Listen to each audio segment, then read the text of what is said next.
The news day continues here on One News Now. I'm Riza Diaz. Vice presidential candidate Walden Bello was clearly the highlight of last night's debate organized by CNN Philippines, assertively rebutting other vice presidential bets due to their stand on issues. Ryan Ang with the story. Vice presidential candidate Walden Bello trended on social media after taking a swipe at his opponents during the CNN vice presidential debate on Saturday. Bello did not mince his words against Davao City Mayor Sara Duterte, whom he called a coward. Mayor Duterte is not here to face the people. She is a coward, just like Bongbong Marcos is a coward. Fellow VP Bet Senate President Tito Soto and Senator Kiko Pangilinan also got the heat from Bello. He claimed that Soto supported most of President Duterte's questionable programs during his term. Among these are the Anti-Terror Act, the Public Service Act, and the Foreign Investment Act. Soto denied this, saying that these laws are passed for the public's benefit. Lahat naman, all the key legislative initiatives na itinulak ni President Duterte, who was the biggest backer? It was Mr. Soto. He never dissented from any major legislative push by the President. Kaya hindi independent ang kandidatong ito. I mean, wag tayo magre-write. Now, all the bills and all the laws that former Congressman Bello mentioned are all for the benefit of the people. Anti-terror law, bakit? Gusto mo ba? Terrorist? Kampi tayo sa terrorist. Foreign investments, bakit? Ayaw natin makika-recover ang ekonomiya. I don't think it's wrong if I'm a friend of the President. As long as the Senate is independent. He also blasted Soto and Pangilinan on their answers on the issue of maritime borders. Sinabi na ni Senate President na he is going to invite the United States, to oppose China.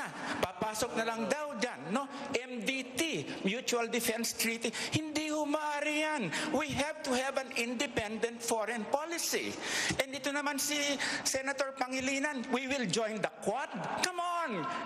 This is dominated by the Australia, US, etc.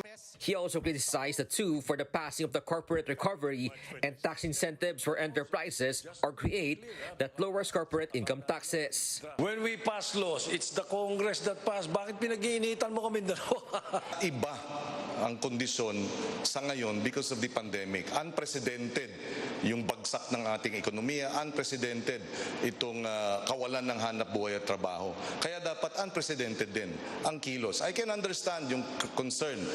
But Bello continued to lambast Mayor Sara and Bongbong Marcos during the last statement of the debate. The candidates were asked how they are going to lead the country if they need to assume the presidency once something happens to the chief executive. I think the main problem that we face is the Marcos-Duterte tandem.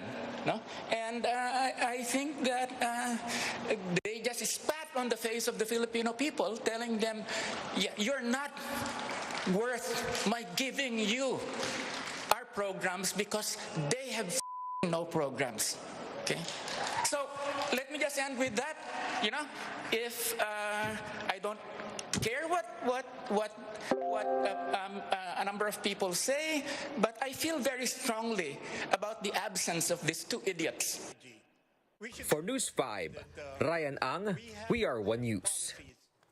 Vice presidential candidates offered suggestions on how to address rising pump prices driven by global supply disruptions.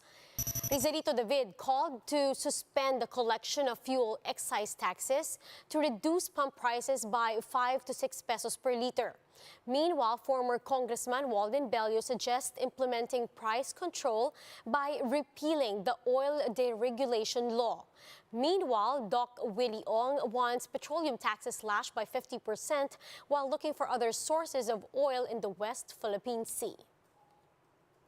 The League of Provinces of the Philippines, or LPP, urges the IATF to consult local chief executives before placing provinces and cities under Alert Level 1.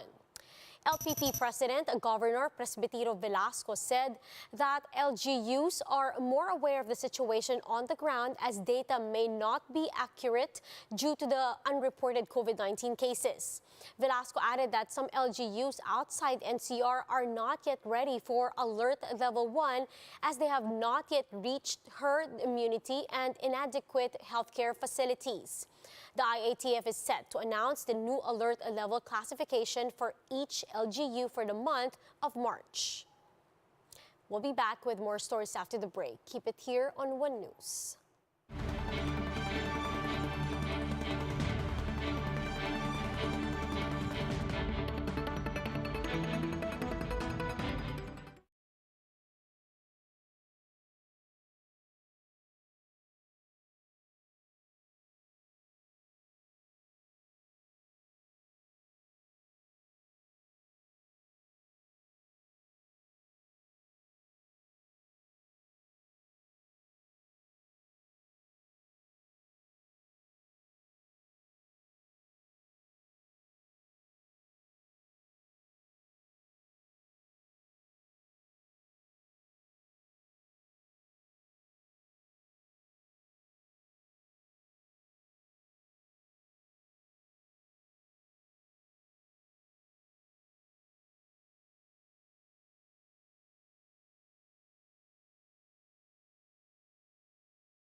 You're still watching One News Now. I'm Riza Diaz.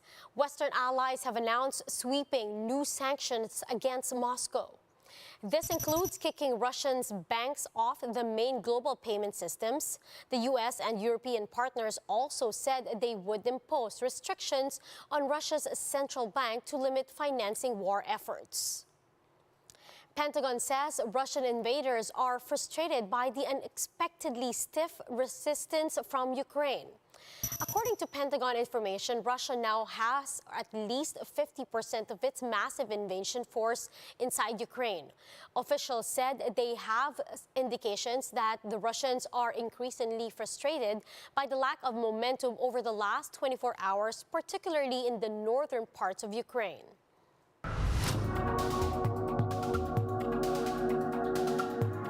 U.S. and UK ambassadors to the United Nations reacted to Russia's veto of the UN Security Council resolution calling for the immediate withdrawal of Russian forces in Ukraine. Let's watch this. Colleagues, not surprisingly, Russia exercised its veto power today in an effort to protect Russia's premeditated, unprovoked, unjustified, and unconscionable war in Ukraine. But let me make one thing clear.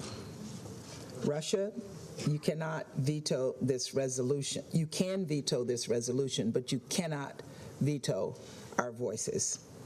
You cannot veto the truth. You cannot veto our principles. You cannot veto the Ukrainian people. You cannot veto the UN Charter, and you will not veto accountability. Responsible members of this Security Council have stood together today in the face of Russia's aggression, and we will continue to stand with Ukraine, supporting it in every way we can. We are united behind Ukraine and its people.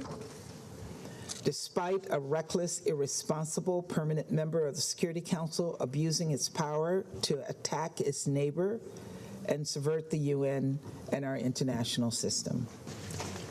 Colleagues, a large majority of the Council has just voted in favour of a resolution aimed at stopping war. The resolution has not been adopted only because of the single veto of the permanent member of this Council who is perpetrating that conflict. Russia claims that its invasion of Ukraine is in self-defense. This is absurd. Russia's only act of self-defense is the vote they have cast against this resolution today. Make no mistake, Russia is isolated.